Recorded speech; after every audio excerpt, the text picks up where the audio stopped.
Hey y'all, I'm Misty from Creatively Misty. Thank you so much for stopping by and watching today's video.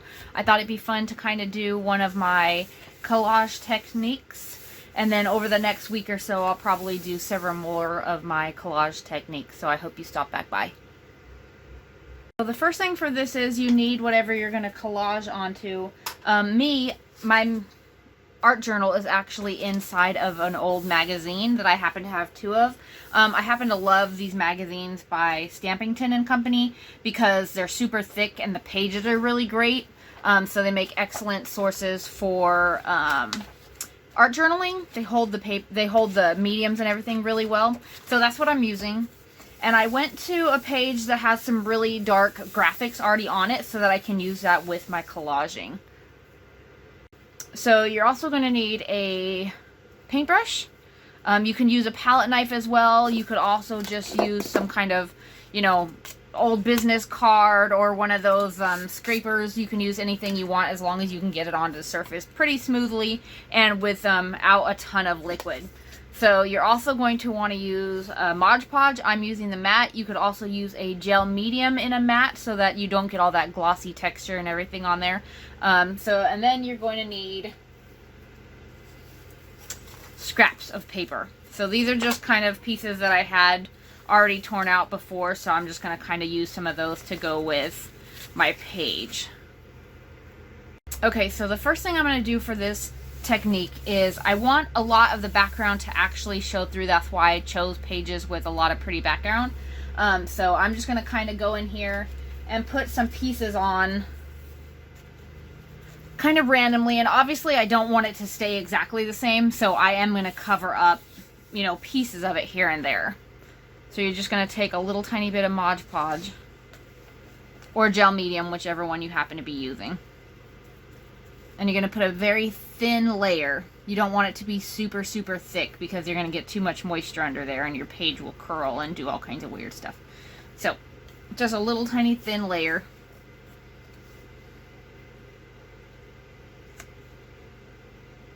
Put it on top. And then you're going to want to make sure you get out all the bubbles and everything underneath of it. You can do this with a brayer. You could do this with your palette knife. You could also do this with one of those I don't know what they're called, but that, that thick piece of plastic that they actually make for that. You can scrape it across there. You could use a credit card, anything like that. Fingers, they all work. And then I'm just going to keep going through here and just putting down pieces.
So there you have it. Once you are done with your collage pieces, you want to just go ahead and let it dry so that it's ready for your next step, which would be color or texture or whatever it is you feel like doing to it. This is just a super simple way to add collage elements to a piece that has already got dimension and writing and textures and pictures and things already on it. So this is just a way to embellish it with some collage. Alrighty, so we're going to go ahead and just move on to our next step now that it's dry, which is going to be actually coloring it, which is probably one of my favorite parts. I love adding color and texture to all my work. So what I've done is I put a little piece of plastic in between each page so that it kind of doesn't get all smudgy on the page next to it. I just want to protect it a little tiny bit here. This one I've already done, so hopefully it won't destroy it too much. Sometimes if you use something that's really watery, it can leak back and forth through it. As you can see, this right here is all coloring from that back piece. So hopefully it won't go through there and be all crazy looking. So we're going to go ahead and just get started. And the way that I'm going to do this is I'm going to actually pull out a couple of colors that are kind of already in this page. So I don't want it to be really, really dark because there's a lot of dark elements in here. So I pulled out a green. And I pulled out a golden sunset, so you can kind of pull out these orangey tones in here and some of the green that is just a little tiny bit in here. I am also going to use this really pretty blue. This is a alcohol ink, and this one here is a, I believe they call it a watercolor paint. I would have to go and actually look at that. It's been a long time since I've seen the actual real bottle, but they're both pretty liquidy so that it gives it a little bit more of a transparent feel. And I'm going to use a palette knife for this. So what I'm going to do is I'm just going to shake up my regular acrylic here.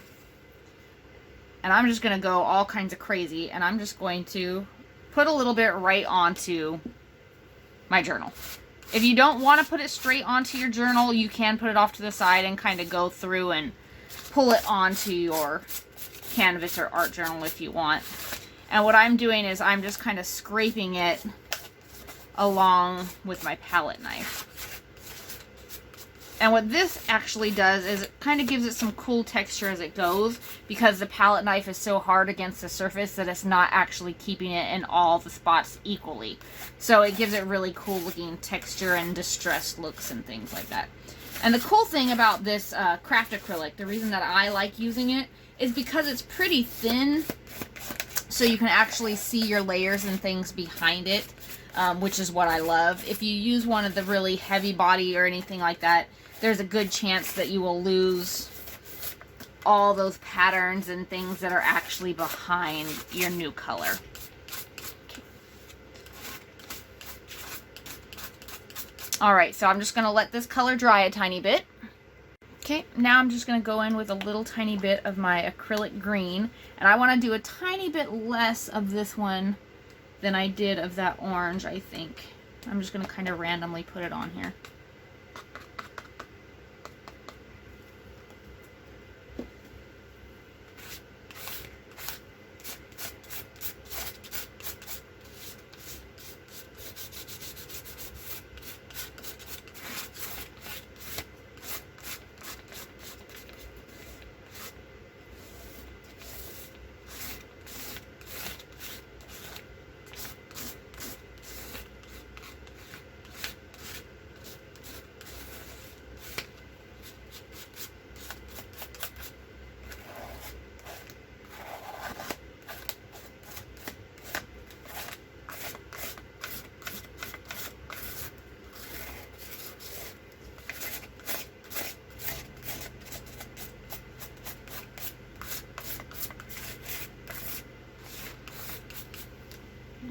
I'm going to do just a little bit more.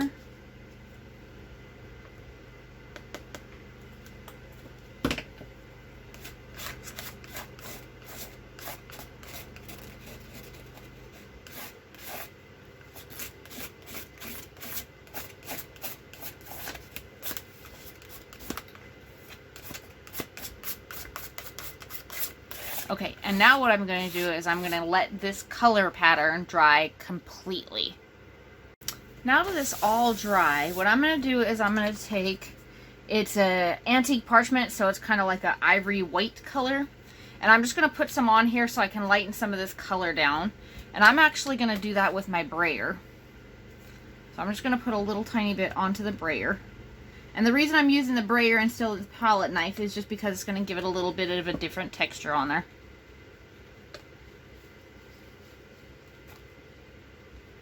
And you can do this with a paintbrush, you don't have to use your fingers. I don't mind getting messy, so I'm kind of just going to do this real quick with my fingers.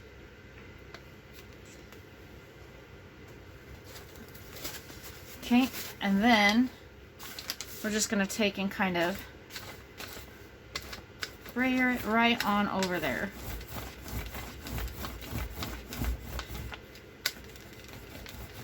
And the longer you roll it around in each particular spot, the lighter it will be, so that you can kind of see some of that pattern and coloring come back through here. And I'm just going to keep doing that a couple more times.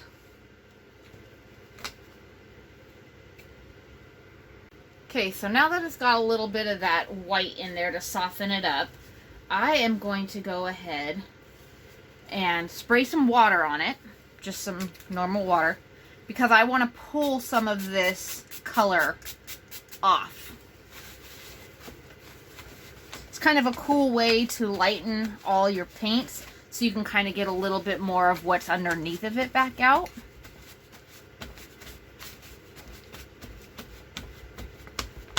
And it's kind of cool too, because you never know what all's going to come back off. So it's kind of spontaneous and sporadic. You'll never know exactly what's going to come off of there, or what you're going to be able to see again.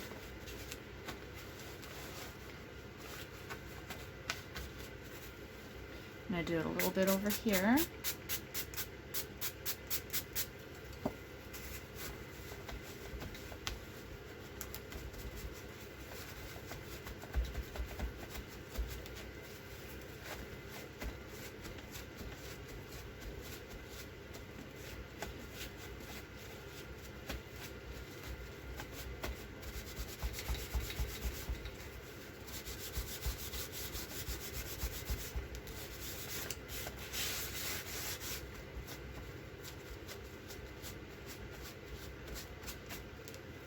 And the longer you leave the paint on before you get water on it, the less likely it will be to come back off. It is an acrylic, but once it dries pretty good, it's going to be harder to get that color back off. Okay, I'm going to let this dry. Now that this dry, you're going to want to decide if you want a focal point and where you're going to want it. That way you draw the attention to that particular spot with our next couple of steps. So I think I'm probably going to do mine over here, just because it is a little more empty than over here is.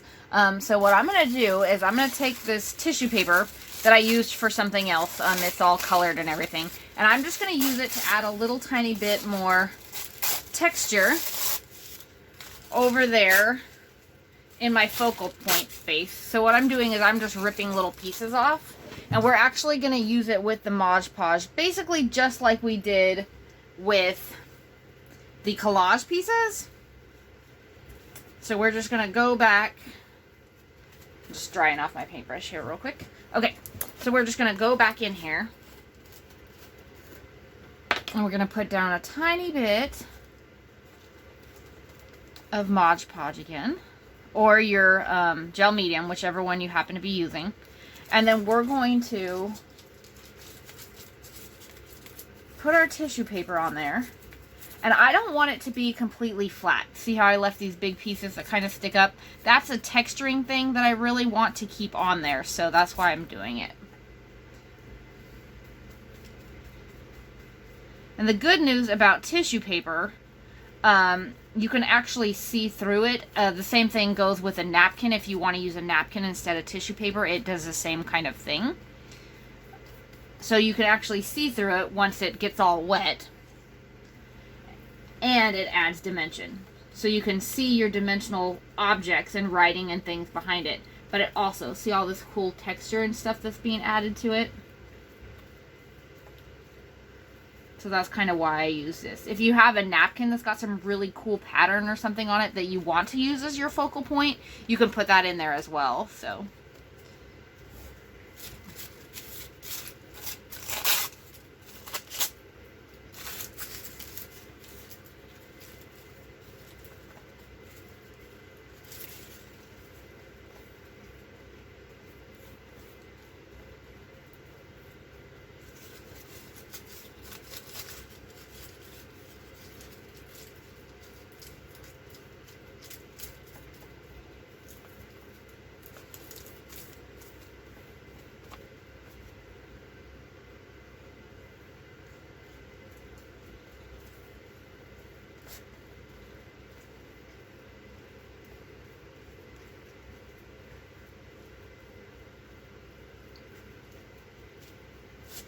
Okay, and as an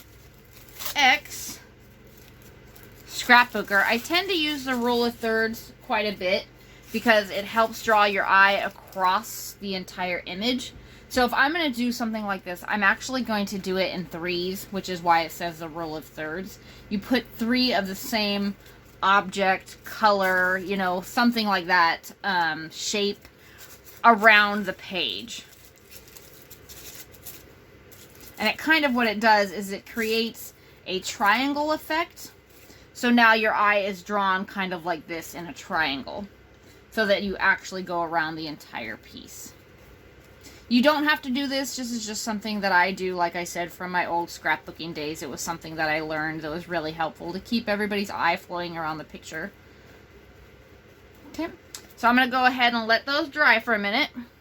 Before we move on to the color, there's a couple more things that I want to do just to add a little tiny bit more texture. I'm going to go back in and I'm going to add just a few, very few, little tiny bitty collage pieces just so that I can draw that collage texture and pattern and everything back out through it.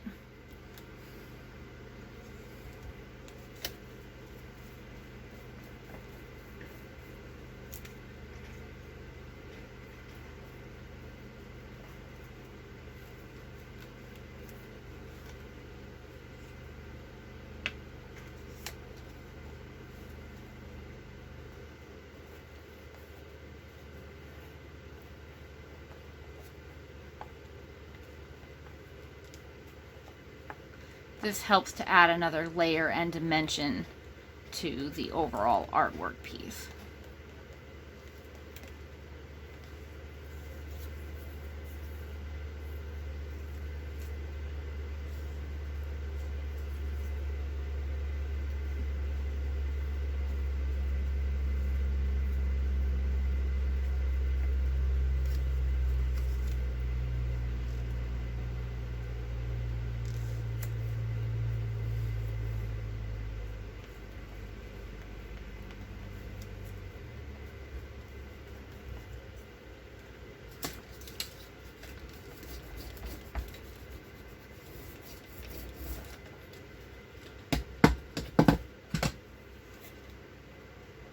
Stuff all over from my brayer. Ah.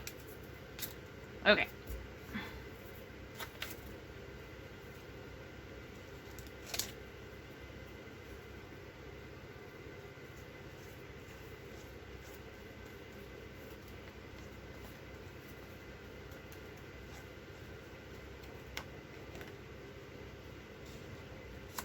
And as you can see on this layer, I'm really trying to close a little bit of that gap that's kind of in here that got left by the other layers. It's a little blendy, but it's not as blendy as I would like. So I'm kind of just trying to go in here and get a little more, you know, feeling of being together, cohesive. Okay, and then my last piece, I think I'm going to put up here.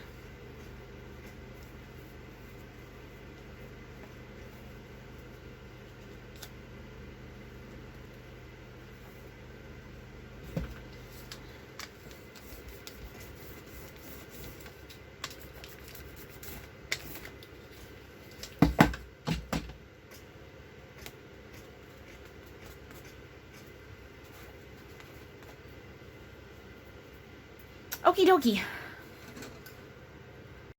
And lastly, what I am going to do for some bit of extra texture on here is I'm going to use a light molding paste. I absolutely love this stuff. It's got this really cool, like, sandy texture to it, and it gives it this really cool finish, and it will absorb once it's dry anything that you kind of put on it, so it'll pull in any of those colors and everything. You can also add color to it before you even put it on there, which is kind of what I did. I turned it into a tan color or parchment color with my antique. I just mixed a bunch of it into there before I did it because I don't want it to be stark white. So I'm just going to put it on this old business card, and I'm just going to kind of smudge it around. And me personally, I like when it's got that texture to it. I don't like when it's all smooth like this, so I'm actually going to go back in there and I'm just going to make it less smooth.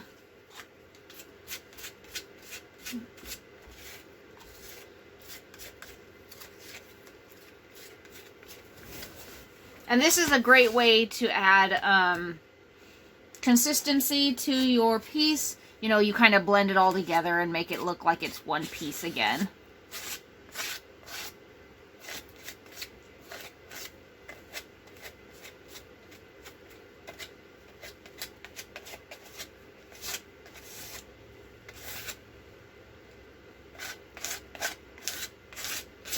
Isn't that texture just lovely? I love that. It's such a great texture.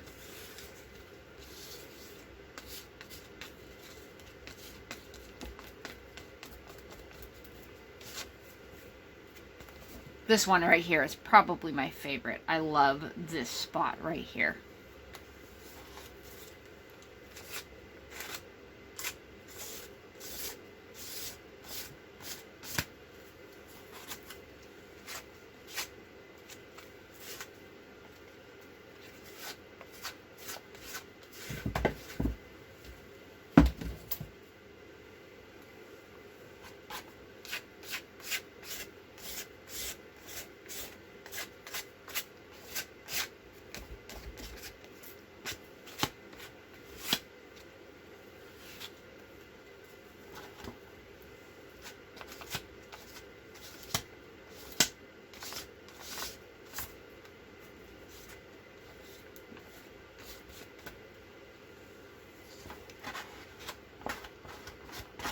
Okay, last little tiny bit here.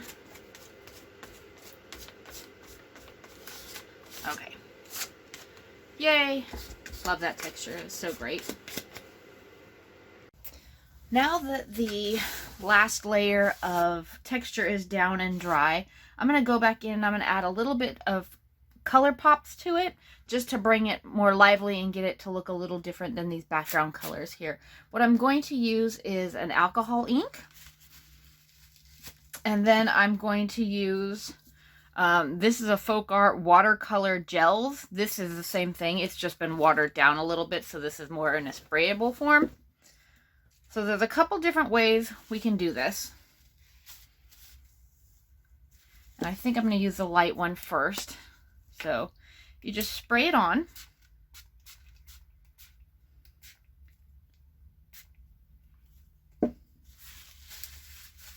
And you can leave it like that, or you can kind of pat it in there.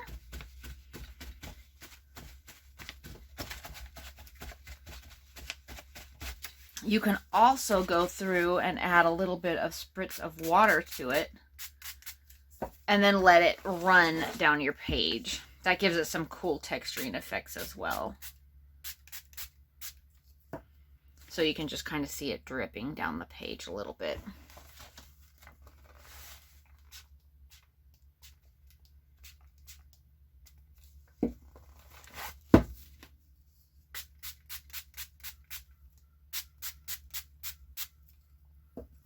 This one really is dripping right here.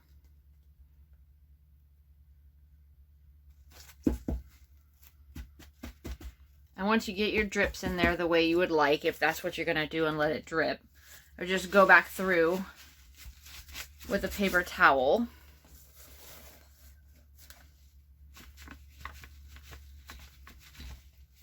And just blot it back off. If you want those drips to be really, really strong and the color really vibrant, just take a heat dryer to it, you know, a heat gun of some sort or a blow dryer, and just go ahead and dry it off. See that pretty color it's got in there now? I really like that blue. Blue's my favorite color, so we're definitely going to use a lot of it on here. Okay, I'm going to let this dry for a minute. Okay, and now that that's mostly dry, I'm going to go ahead and I'm going to add in a little bit of that darker blue in here. And again, you can do it the exact same way. You can spray it a little bit, and then you can wash it down.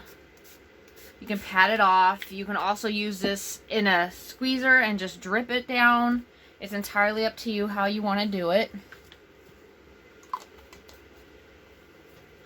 I really want to lighten mine, so I'm going to spray some water on there. Isn't that a beautiful color?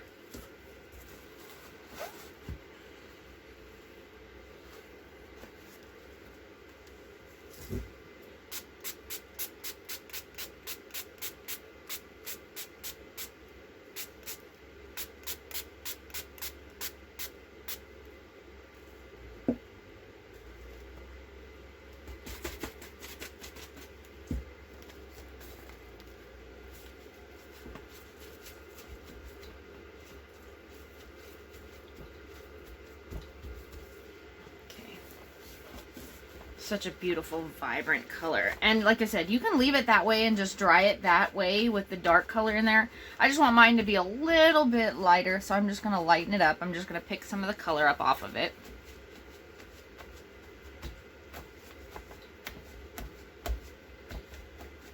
And you don't have to do the whole thing. If maybe you want a couple of little spots to be a little bit darker, you can leave those a little bit darker.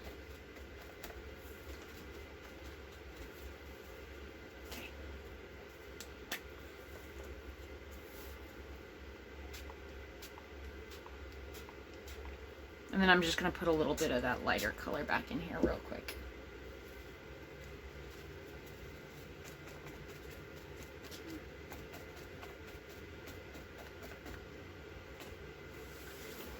Gonna let it dry.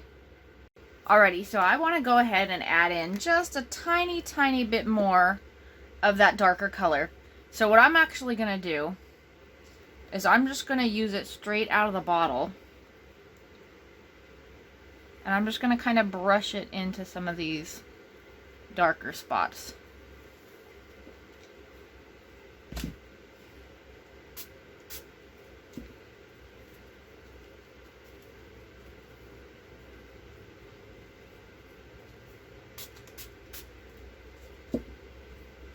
Kind of where the tissue paper was, so that it gives it a little bit of that darker effect on some of those really bold texture patterns.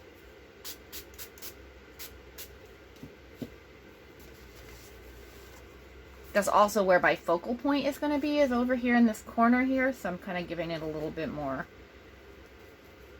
there as well.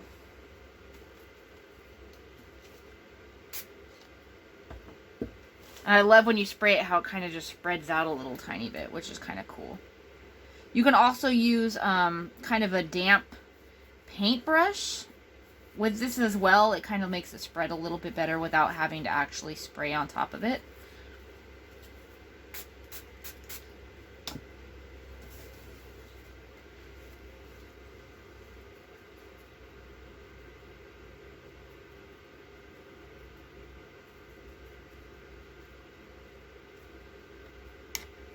Right now I'm just kind of pushing the ink that's in my paintbrush down so that it gets these really dark, drippy mark almost kind of looks to it.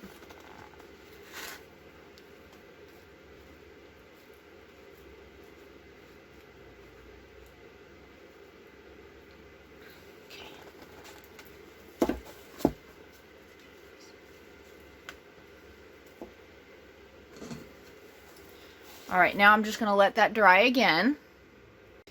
Before I move on to my focal point, I'm just going to add in one last thing. So I'm going to use some Stays On ink. Stays On is important because if the surface is wet, your other ink will bleed and go all over the place. I want it to be a nice crisp image.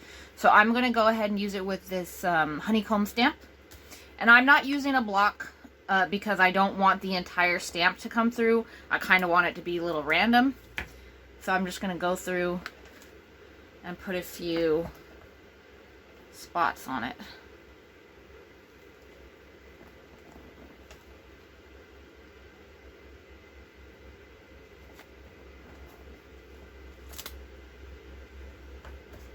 And what this is doing is it's actually just adding another layer of dimension.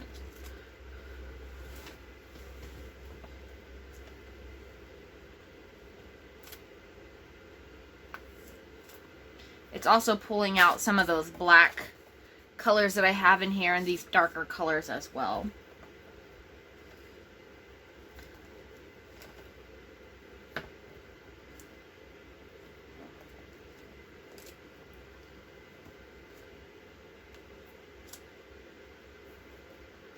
And the great thing about making it where it's not one whole full image is that it kind of looks like it's playing peekaboo in and out of these colors right here, which is what I really want it to do.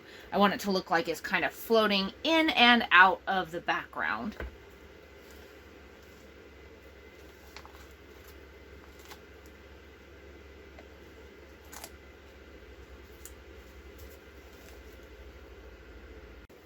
Since I love vases so much, I decided that my focal point on this particular piece is going to be a woman's face. So I've kind of already started sketching her in over here. I'm just using a colored pencil. I'm just going to go in here and I'm just going to sketch her in a little bit better.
And I'm not going over her really, really well. I kind of want to look a little grungy like the rest of the background and everything. So I'm just kind of sketching her really, really, it's not really grungy, but just imperfectly. You know, I'm not really precise with my lines and everything. Some of them are sticking off sideways. A couple of them, there are multiple ones you can see on the same spot. Because I'm going to go back in and add detail and stuff too, so it's not like she has to be absolutely perfect.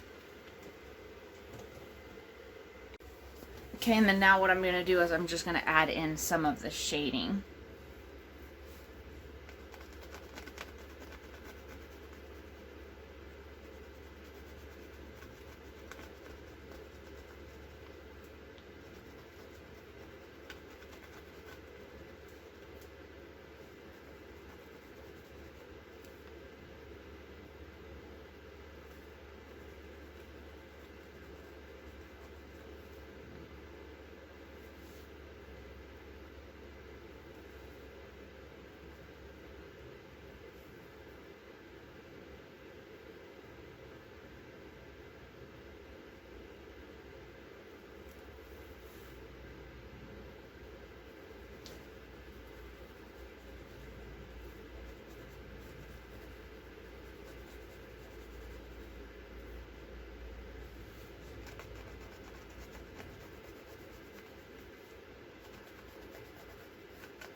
Now I'm just going to add in a little tiny bit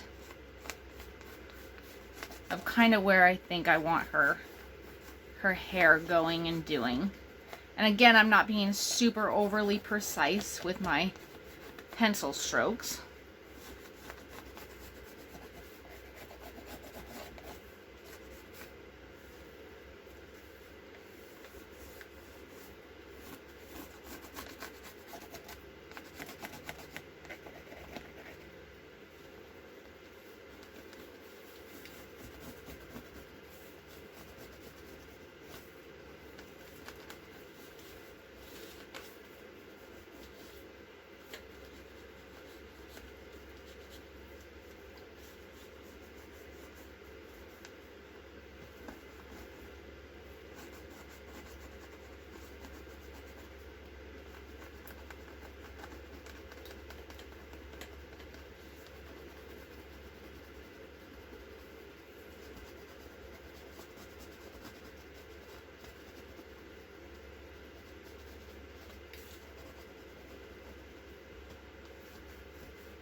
Now I'm going to go in, I'm just going to add a little tiny bit of color to it. I don't want it to be too overwhelming because I want you to be able to see through it and be in the background. So what I did was I just took my normal acrylic that I'm using because it's already really light, and then I added a bunch of water to it just so that I can keep it pretty light.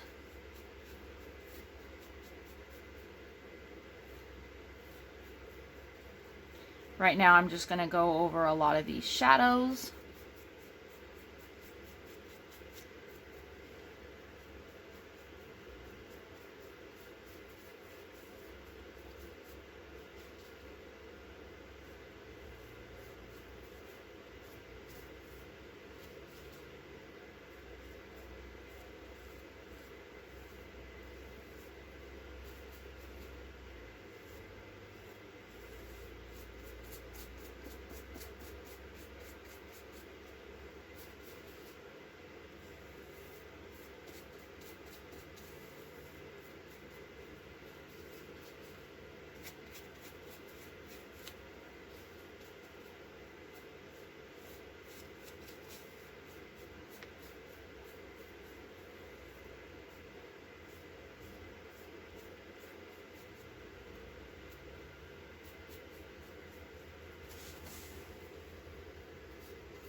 Now I'm just going to go back in with a lighter color, and I'm going to kind of do the rest of her hair.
So there you have it.